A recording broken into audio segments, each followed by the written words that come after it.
you are effectively acting as a guardian for someone's baby.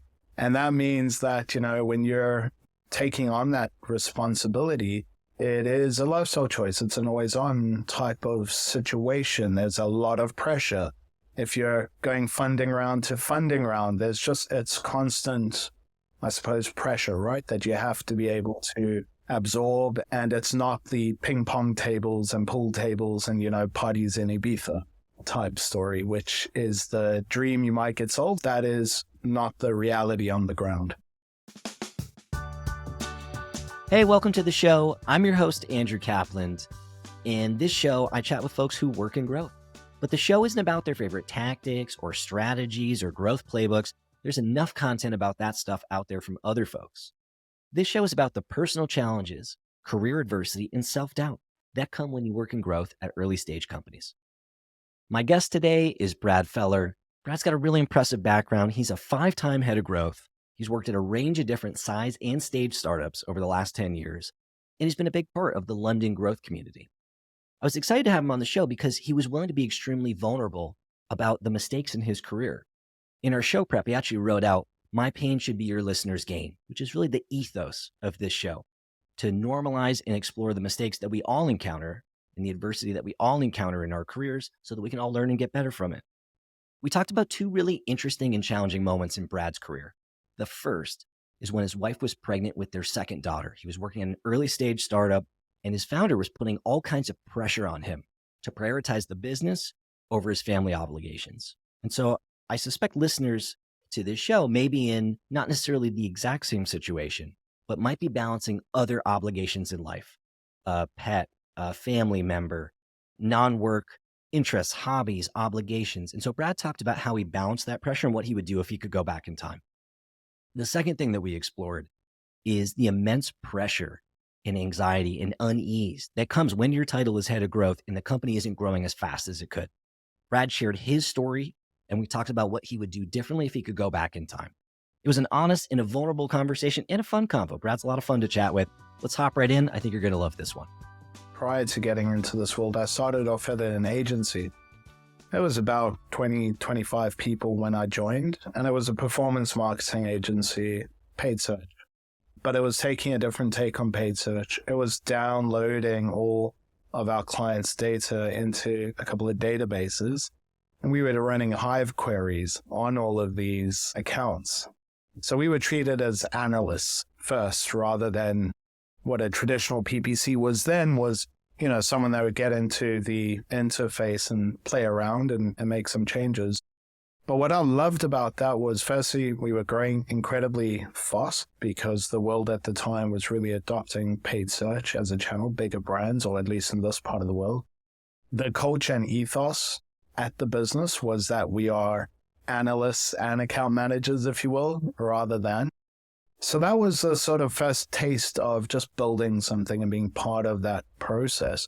But actually then what really got me interested in startups was I started taking on some accounts which were smaller businesses because I enjoyed that one-to-one interaction with folks. And what I found really rewarding was working directly with the leaders within those businesses to try influence change, to try help them to realize their dreams. And then I got bit by that bug. So the first opportunity that came up was a growth analyst role at the world's largest e-commerce marketplace in the world, I believe, or at the time in the world, called Lyst, L-Y-S-T. And I joined there, and that was the first sort of go. But at the agency, I had seen it go from 25, let's say, people all the way up to 250, expanded to multiple countries. Revenue was incredible, and all those sort of things influenced me. So as you get going, startups are hard. Early stage companies are hard. And the world that you and I operate in is a difficult world. I'm curious to know, has there been a pivotal or impactful person or moment that's impacted your career journey? Yeah, there's been a few, positively and negatively for sure, but let's focus on the positives. Yeah, I'll ask about the negative in a minute, but let's start with the good. Yeah, absolutely. So I think on the positive front, there's been a couple, and there's been a couple of people at different stages of my career. In the earlier stages, there were more mentors who used to just keep me in check, remind me of the realities of a startup. I think a lot of folks join startups with that dream of buying a boat, right? Retiring before they're 30, all that type of stuff that often founding teams have to use to sell the role, because who wants to join a business you don't know about? Well, in particular, one gentleman, I won't mention his name, I'll mention another one's name. He was very helpful in just reminding me that you've got to understand the realities of the context that you're in. Just to double click on that, what does that mean? Does that mean, hey, just as a reminder, this isn't a get rich quick kind of a thing. This is a business and we're going to be here for a long time? Or does that mean something different to you? Yeah, so two things there. It's that it's not a get rich. It's sort of almost a lifestyle choice. Especially the earlier the business, you are effectively acting as a guardian for someone's baby. And that means that, when you're taking on that responsibility, it is a lifestyle choice. It's an always-on type of situation. There's a lot of pressure. If you're going funding round to funding round, it's constant, I suppose, pressure, right? That you have to be able to absorb, and it's not the ping pong tables and pool tables and, parties in Ibiza type story, which is the dream you might get sold watching shows like The Star. These types of shows, that is not the reality on the ground. And how about one of the later people? You mentioned one of the earlier pivotal people in your career. How about one more recent? Yeah, so one more recent is a chap called Stephen. He was a founder a couple of startups ago.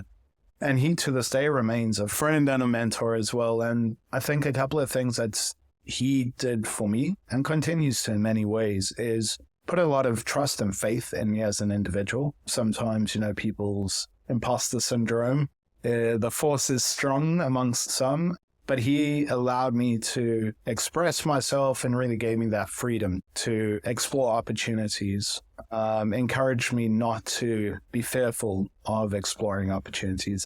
Fear of failure was completely removed. But what he also, I think, embodied was the idea that, ideas are easy and it comes down to execution. And at some point, you've got to execute. And that's something I carry with me as well to this day, which is earlier in my career, I loved a good idea. I could, ideate with the best of them. I probably still can. But when it came to executing, I was probably less strong, right? Whereas today, I feel like I can prioritize the ideas I can actually execute on and then execute on those at a high degree. I put a lot of that down to his influence on me. How did he give you that? Like, was there a phrase that he would always say, or did he actually just pull you aside and sort of laid it out for you? I think a couple, right? So his style of management was very different to many others. So, for example, I had my case study type interview with him in a pub. And after 2 pints, 3 pints, 4 pints, he made me start presenting. So I don't know if you drink many pints where you are, but 4 pints down, it's touch and go. And then afterwards, he closed the laptop, said he's heard enough, and let's get to know each other. So more pints sort of kept going. I'm surprised I remember a lot of it, but it started there, which was, okay, I could act in a sort of formal, professional way, or I can be honest and open and truthful with you. Think candor, but not radical candor, or maybe more on the constructive candor front, But what he had was honesty, and I knew that honesty came from a deeply positive place, a very healthy place. And I think that was just the general relationship. There wasn't tiptoeing. When it was, one-to-one time, we didn't talk about work per se necessarily. It was about our relationship, the dynamic. It was about my dynamic with team members. And of course, how I was getting on with the day-to-day. These types of things, I think, went a long way for me. It may not work for everybody, but for me, breaking down those, I guess, professional walls, barriers, and getting down to the individual helped a lot. And so feedback was really a part of your relationship from the very first meeting is kind of what I'm hearing you say. Is that right? Absolutely. Yeah. Absolutely. Whether it was feedback on the case study about me and my background and his anxieties around hiring me, all these types of things, it was from sort of point zero, if you will. Yeah. Oh, man, I love that.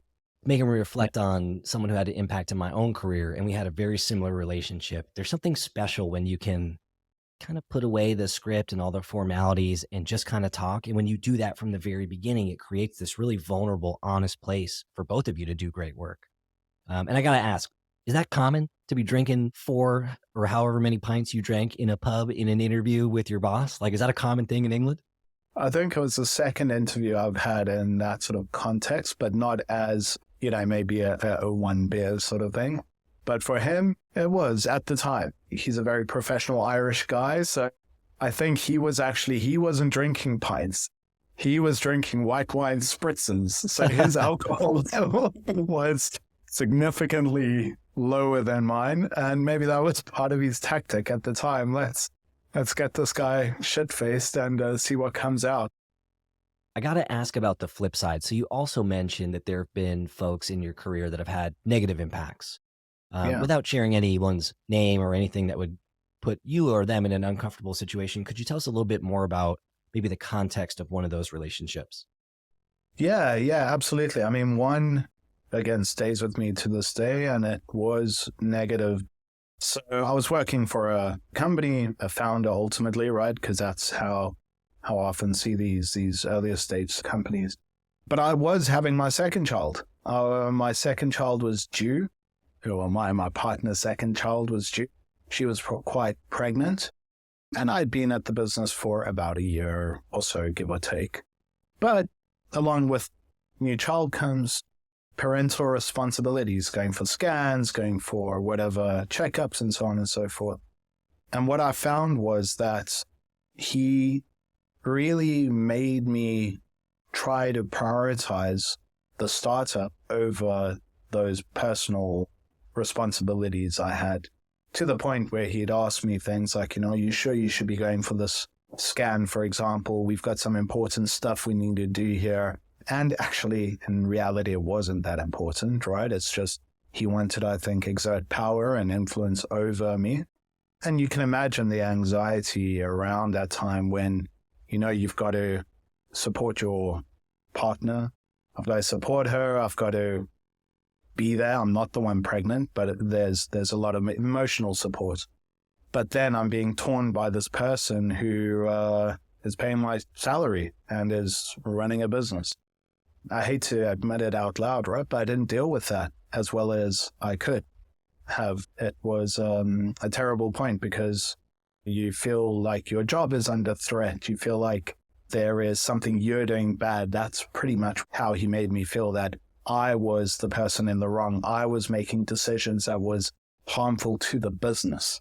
And that type of stuff was damaging, I'd say, right? How could it not be? And you said that you didn't handle it very well. And I'm curious why you feel that way. I think it was a confidence thing, right? I didn't have the confidence sometimes to tell him where to go and tell him, what to go do with himself and where my priorities lay in life. The me today would be a lot clearer on those priorities, even before joining the business, right? You got to be clear on where your red lines are and what your priorities are in life and for the business, of course. That type of stuff I didn't handle very well. There were times where I didn't go to a scan because I felt so, I guess, guilty, or I was made to feel so guilty about taking 2 hours off, right, in the day to go do this sort of stuff. So I think the learning there for me was certainly, what are my personal red lines, irrespective of the opportunity? And how do I deal with folks before I join the business, right? What mutual expectations are we setting here? Because it is now, in my mind, two-way relationship. I'm delivering as much value as I'm receiving. In that two-way relationship, there has to be boundaries, right? As with any relationship. I love this takeaway. This is something I didn't know you could even really do up until very recently, which is when you accept a job, let them know the conditions that you're accepting under, more or less, and the things that are important to you in life and where work stacks up in that. Have you read the book You referenced earlier in our conversation, Radically Candid. As a side note, everyone I know that read that book acted like a jerk afterwards. It comes from a very good place, but a lot of the people I know would say, "Hey, could I be radically candid?" And I'm like, "Oh, you're about to be a jerk." But one of the great takeaways for me from that book, she talks about the different chapters of your life and how your career fits into that. And she talks about having periods where you need to be a rock star and be a solid team member, but not go above and beyond. And having periods when you want to be a superstar, which is that you want to go above and beyond and work the nights and weekends and go for promotions and all those things. And one of the big takeaways for me was that I should proactively communicate to my manager, to my boss, to my my next job or whatever, where in that chapter I was. And what I'm hearing you say is that's one of the takeaways for you here is to communicate what's really important to you, the individual, and what they should expect from you. And if that's the wrong fit for them, great. You both identified it way earlier. And if it is the right fit, then that's great. And you're both on the same page, that alignment. Yeah, you're so spot on. A good example there for me is I'm morning dad, right? Would you say you're morning dad? Yeah, the morning parent, let's say. I like to do the breakfast for my kids. I like to take them to school, do that type of stuff while they're still young, for sure. But it gets me out the house. It gets me in actually quite a stressful place most of the time, fighting with the kids to get their shoes on. But it's something that I do. And whether I work from home, remotely, or going into an office, what I clearly communicate from there out is, look, I drop my kids off. That means I start work at whatever time it may be. Let's say 10 a.m., right? Because drop-off is at 9 and so on and so forth. I don't mind working later because the mum, is evening mum, if you will. So those types of things, I think, is how we balance our lives in many ways. But being honest and open about that sort of stuff, right? I use the child example because it's where my life stage is, to your point. But if your child is, at nursery, good chance is that the nursery is going to call at some point going, your kid has puked everywhere, or something like that, come pick them up. And these are things that aren't negotiable, right? If I've got to go do it, I've got to go do it. And I'm open and honest about that type of stuff. I'm a curious guy, so working late or doing some work on a Saturday night, I don't necessarily see it as work if I'm curious about it. So that's not a big issue for me, but there's those types of red lines for sure. This episode is presented by AppQues. If you work in product-led growth, you know how important activating and engaging new accounts is. Turning new accounts into active users is critical to your success in a PLG environment, and typically why activated accounts is a North Star metric for growth teams. It's why my team spent years focused on improving our new user onboarding experience during my time at Wistia and at Postscript, and that's why I'm so excited that AppQues is sponsoring the show. They're just as passionate about helping product-led companies fix their onboarding and their retention as I am. They're the leading product onboarding and adoption platform for web and mobile apps, and they've helped over 1,500 SaaS orgs create exceptional onboarding experiences that convert new users into power users and brand advocates. So if you're looking for help activating more new accounts, head to appcues.com/value. They have a free new user onboarding audit, which is done by Ramli John. He literally wrote the book on new user onboarding, and he's a close personal friend of mine. For help, head to appcues.com/value. This episode is brought to you by Novatic. We're seeing the next phase of product-led growth emerge right now. The first phase of PLG was all about using your product as a go-to-market tool. Basically creating free plans, free trials, or reverse free trials, getting new accounts to sign up, and then layering in retention and upgrade programs. It was a solid playbook. The only challenge is that the product value is hidden behind your sign-up form, which means that most of your visitors never get to see it. The next phase of PLG is all about leading with product value, creating interactive product demos, embedding them on your website, and letting people play with them, click around, and see the value before signing up. This engages way more people, which means more experience that value, more convert to your paid plans, and more become brand advocates. If you're sold on the idea, but not sure where to start, check out Novatic. Their no-code editor makes it easy to create interactive demos, and they're offering a free trial exclusively for delivering value listeners. Go to novatic.com/value and sign up for a free trial and see for yourself. And so what happens next for you? So you're getting this feedback, your wife is pregnant, you're feeling all this tension to go to the scans, to be at work, you're feeling like you're not doing a great job at either. Where do you go from here? It's tough. It was tough because I think, doing a great job at work considering the circumstances. We were growing at circa 300% a year, which is decent, not mind-shattering, but most folks would take it. And there was a lot of repair work that had to happen after that, right? I probably lasted there another 6 months because then another opportunity came about that in most circumstances I wouldn't have listened to. I wouldn't have had those conversations. But I was in such a, I guess, negative place, which was a place of, I guess, resentment, a place of guilt because I didn't stand up for myself, all these types of negative emotions, irrespective of how much pride and quality and outcomes, I was getting from the work I was doing. The relationship, the trust was never going to be there again. And then there was a repair work I had to do in my private life too, right? Because these things are, you're prioritizing work over your family, blah, blah, blah, right? All these things come into play. So a lot of repair work, and then, moved on when I wouldn't say it was a better opportunity. It was just an opportunity that felt like an escape. Yeah, the word escape is like one that I was thinking about in my head as you told that story. And so that's obviously how your journey there ended. But I'm curious to know, with the benefit of time and space, what would your advice be to someone listening to this that maybe has not the same story, but a different version of this story? Maybe they have a sick pet or a sick parent, or they're going through something in their personal life, a health condition or whatever, and they're feeling this tug back and forth. What would your advice be to them coming from where you're at today?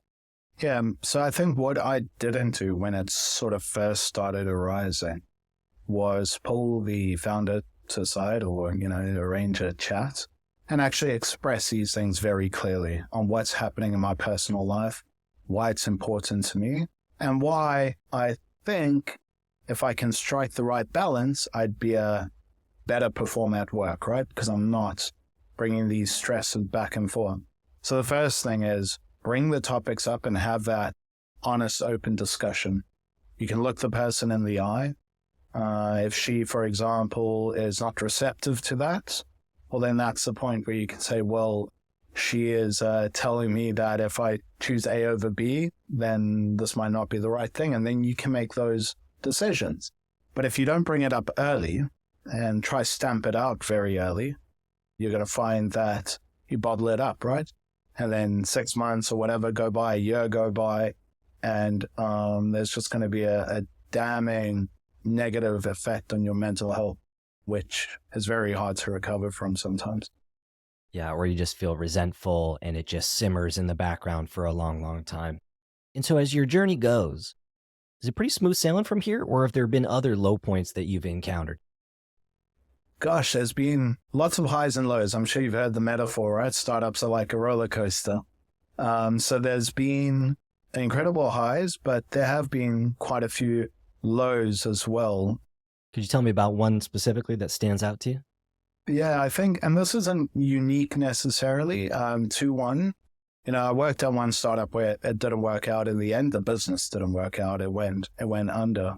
And I was an IC at the time and an individual contributor. I was titled Head of Growth at least. And I felt a tremendous amount of pressure to be the person that needs to drive business performance.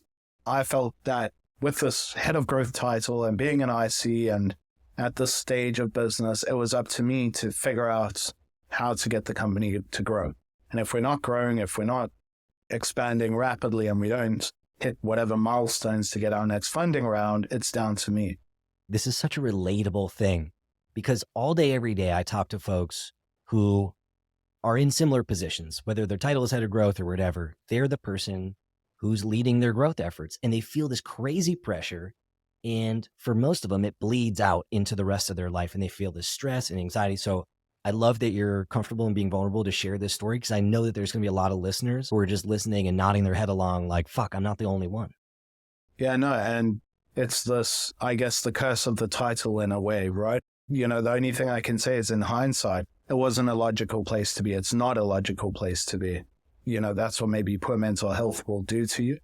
but realize that, a business is made up of a lot of components.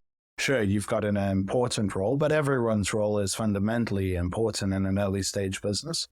And when things aren't going well, you'll know you're in a good place if there are those that are helping to identify where these major issues are, and they're collaborating and getting involved and supporting each other, right, to overcome those. If, everyone is focused on their own little castle, if you will, it's going to be tough. And I think it's very common for heads of growth, you're absolutely right, to feel the pressure of the world on them. And all I can say is, you're doing a great job no matter what. You can look at yourself in the mirror and say, am I doing the best work I can given the resources I have available to me? And be honest with yourself and look for support around you, because a business cannot live and die off one individual contributor. I agree. And I'm curious to know, what does pressure look like for you? You said, hey, I went through this period of time when I was feeling all this pressure. What did that look like? Can you take us back to that time? Yeah. So, again, there's been a few, of course, right? But I think at that particular time, the founders, in order to get our last funding round, we had promised a bunch of numbers. I remember actually building the investor deck and the guy telling me, can you make that look bigger? Change the axes on the chart or something. It doesn't look nice enough for our deck. So the reality was that and I was part of that, we promised, or we suggested that we were on track to hit these crazy numbers, not because it was born out of reality, but was born out of some sort of desperation, right, to get a round of funding. We closed that round, which was great. But then what happened was we were held to those forecasts. And then you're coming in every day and you're thinking, okay, what are the big bets I can take here? What are the things that I can contribute to that are going to help us get to these fantastical, sort of numbers? Maybe they were deliverable. I'd say 99%. I'm 99% sure they were not. But that still brings pressure, because what you're doing is trying to deliver on something that is unrealistic. So every day you're bashing yourself in terms of going, well, why can't I hit these numbers? I'm probably not making the right decisions. All those types of things come into play. That is a true example that I'm sure a lot of your listeners are familiar with. For me, definitely. And for me, I'm even reflecting on my own career. And at the times when I have felt the most pressure, I felt like two things happened in my life. One thing is I would look at the numbers way too often, and I would just find myself staring at the same numbers, trying to search for some hidden thing that if I could just figure it out, it would unlock a bunch of stuff. And then I'd wake up in the middle of the night dreaming about the damn spreadsheets. And if I could just slice it one way, I wonder if I sliced it this way, if maybe there'd be something interesting in the numbers that I could explore. And I would literally wake up running that playbook in my head. And so I'm curious for you, what's your version of that? So you're feeling this pressure. You know the numbers are probably not numbers you're going to be able to hit. You presented them to the VCs. Now you're being held accountable to them. What's your version of that? Yeah, so very not too dissimilar. Yeah, I'd have a bit of insomnia. So I'd just lie there in bed, pitch black, just thinking about everything, right? And maybe overthinking. Oh, I should have said that. Could I have done that? Could I have chosen a different direction or a different experiment? All this types of stuff. I think you start over analyzing, right? In a negative way, not in a positive way. So that's definitely relatable to me for sure. The other is, I think you start making fewer decisions that are positive because you're in that over-analyzing sort of context. You start reading these growth hacking sort of case studies, right? Where someone found one magic bullet and it's transformed. So you start looking for these unicorns, refer to it as a unicorn, as a fairy, who knows, some magical animal, rather than just grinding and following the process, right? And just keep on sort of testing and being incremental with those improvements. You start looking for the illogical. You start behaving illogically. To your point, if I can only find that one thing, if I could slice it in one way, it would reveal this magic sort of rainbow to the pot of gold that everyone's after. Today, I'm more process driven. I'm more calm in that sort of way, which is our process is, let's think of a bunch of ideas. Let's, prioritize those out, and we're going to run through them. We've all sat there and prioritized, so we're just going to go through the process rather than maybe we'll strike it lucky. Maybe something will happen. That's great. But let's not plan for luck. What advice would you give yourself? Or what advice do you wish you had if you could go back in time? There's a couple of things we touched on, right? Which is having that sort of conversation with yourself about what's important to you, what drives you, and what makes you happy. That's a funny old thing to say, well, what makes you happy, right? But I don't mean sitting at home smoking a good joint and, playing Call of Duty or whatever all day. Sure, that's fun, but I don't think it fundamentally makes you happy. So what makes you happy? And focus in on people that support that mission, your personal mission. I, enjoy working. I enjoy the work that I do, and that's part of what makes me happy. But the wider context is I've got my own sort of personality, my own way of working, and the people that I want to spend my time with, right? There's a whole bunch of analogies of you're 90 years old on your deathbed, right?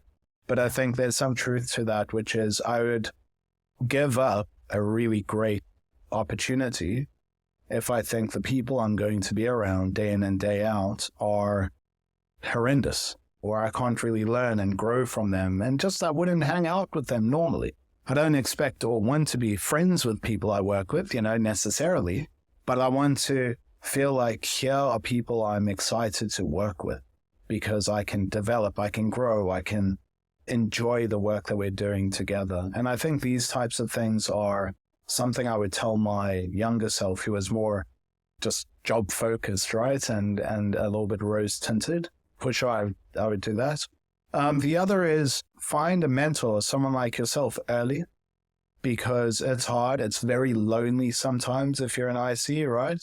And finding someone that can support you emotionally, professionally along that journey as soon as you can, I think is incredibly powerful because, well, yeah, I guess you'll know more than most, right? You've either seen it before, you can be that shoulder to cry on, you can help them deal with these tough situations early. You can also have more than one mentor, of course, but I think having that support structure around you is something I would encourage my younger self to do much earlier. It's a great takeaway.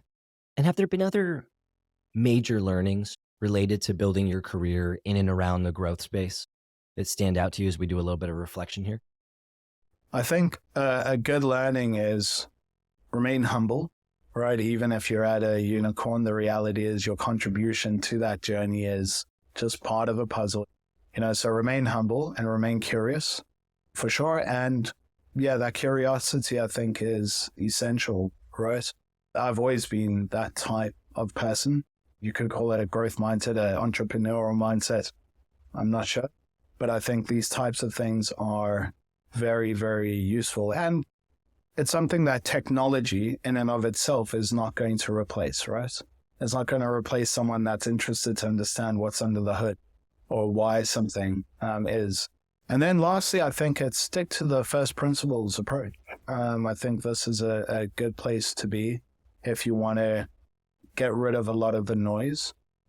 And if we could go back in time, what's one skill that you wished you worked on earlier in your career and why? Probably Python. I feel like programming skills are, and I played with a bit of Python. I got trained up a bit with it. I could run some basic scraping queries and organize some data and that type of stuff. But it is literally a language, right? Where you've got to keep up with it. So I think that is something I wish I had more confidence because I was developing, and not to become a programmer, but again, to broaden my skill sets, right? And to broaden my understanding of an ability to deliver on the fly. So I think that's one area I personally would have liked to have explored more, definitely. Another is probably on, well, gosh, there's lots of areas I'm super, I'd love to have trained myself a little bit more on the design front, for example. But I think actually just at a personal level and in some ways professional, being a little bit more serious when it comes to learning another language. This doesn't sound related to growth per se, because I think a lot of the skills are around curiosity, motivation, ability to, learn 10 years ago plus. Technology is coming out all the time, right? And you just have to, self-taught. There wasn't any BA in growth, right? I speak one other language, but it's Afrikaans, so not a lot of people speak it, and it's very close to Dutch. But the reason why I would have wanted to explore more languages, and I'm learning another one now, Spanish, but it's a slow old process, is because it gives me that different perspective of the world, a different way of looking at something, a different way of expressing an idea. And I think that would aid my curiosity and broaden the opportunities I see in front of me. And maybe for other people something else, but this is what I think I would have liked to have picked up earlier. I want to ask you a couple questions as we start to wrap up here. I'm experimenting with a new section on the show called What Would You Do? So I'm going to start this question by asking, do you have Slack on your phone? I do. Okay. Do you have alerts turned on? I used to. I'll ask you this question in two different ways then. One, let's assume that you do have alerts turned on. It's 9 or 10 p.m. at night. You're relaxing, you're powering down with your partner, your family, whoever's awake, watching TV, having a little bit of you time, and you get a Slack from your CEO that says, hey, do you got a second to chat? What's your next move when you get that Slack? What goes through your head and what do you do next? Yeah, and this is me today, right?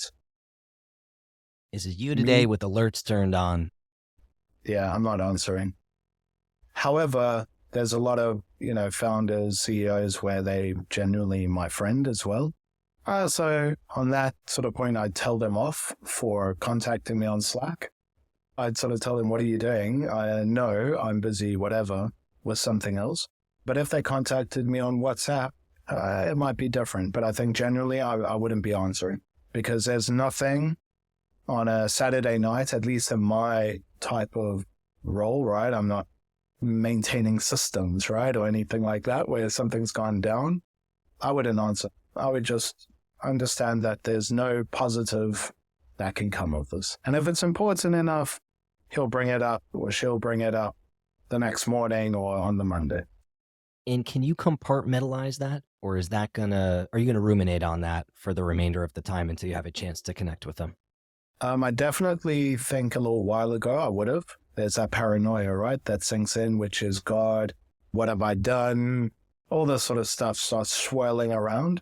Yeah. But the me today is just as I said, right? There's nothing that I could have done or nothing that I can do now to fix it.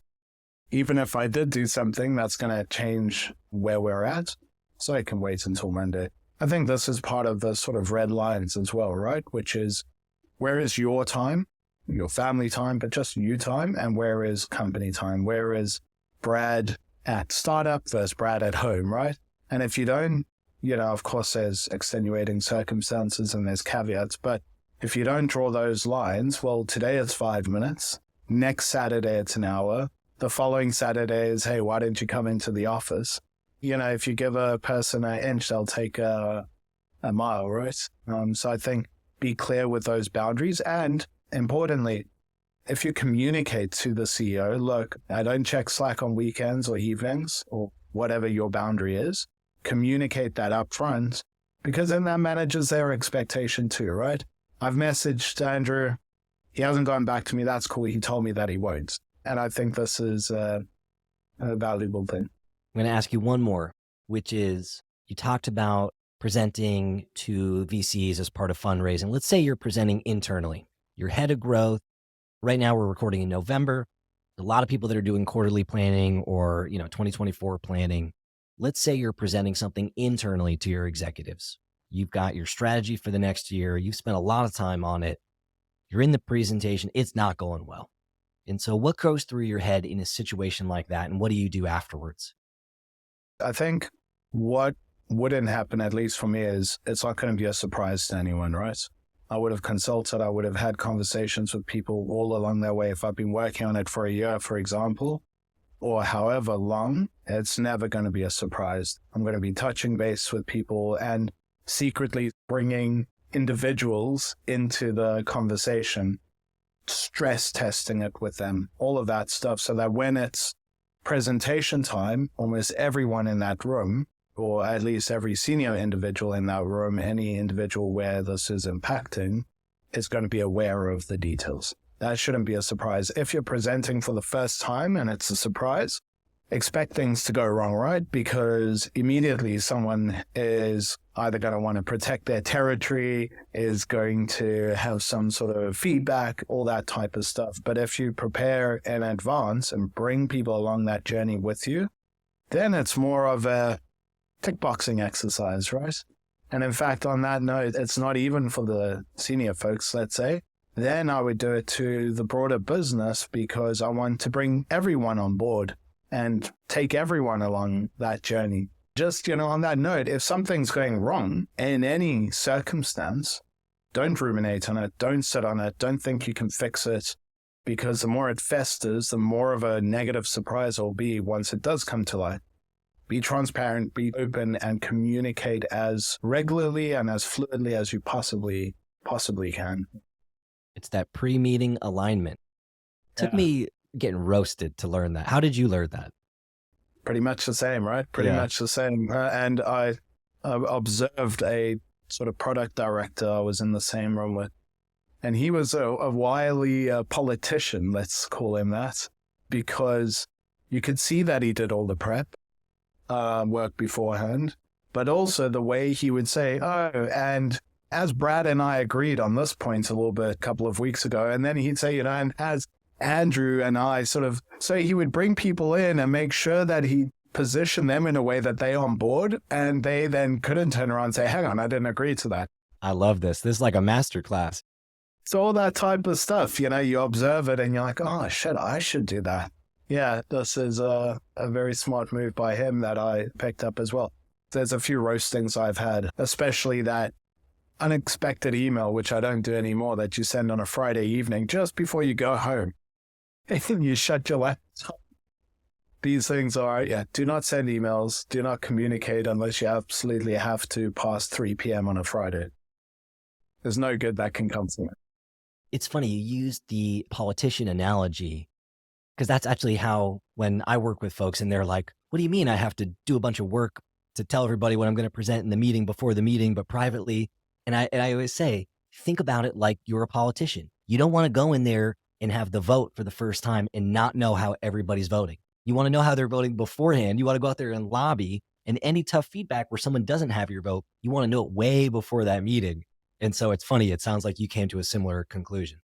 Yeah. I love I hate politics, but so do the I. analogy is great.